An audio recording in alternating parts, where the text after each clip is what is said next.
সবাই ভালো ব্যবহারের যোগ্য হয় না। হ্যালো এভরিওয়ান, আসসালামু আলাইকুম। কেমন আছেন সবাই? আসলে পৃথিবীতে সব মানুষ ভালো ব্যবহারের যোগ্য হয় না।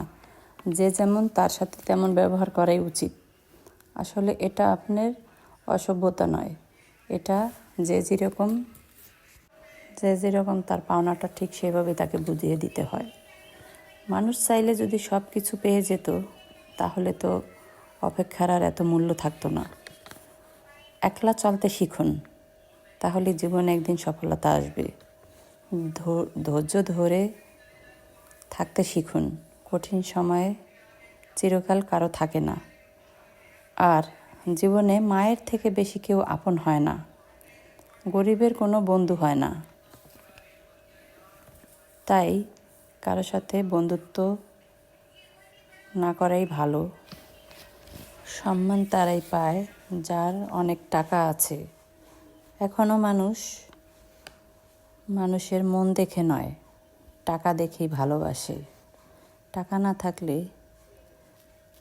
গরিব হয় না। গরিব তো সেই যার সুন্দর একটা মন নেই।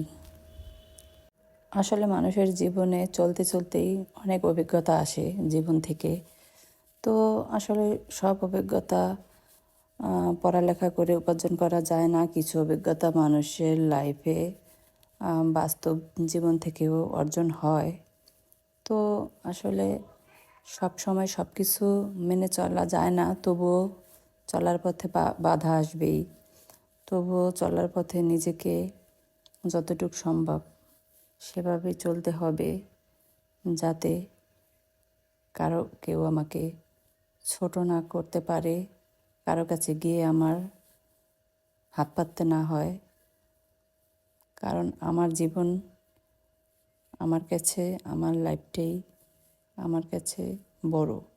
কে আমাকে কি মনে করলো তাতে আমার কিছু যায় আসে না।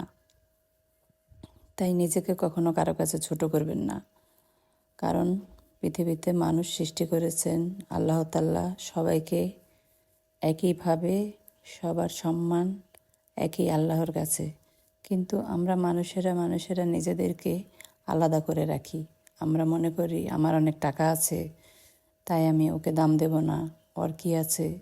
আসলে এরকম চিন্তাভাবনা করা ছেড়ে দিন। সবাই মানুষ। আজ এ পর্যন্তই।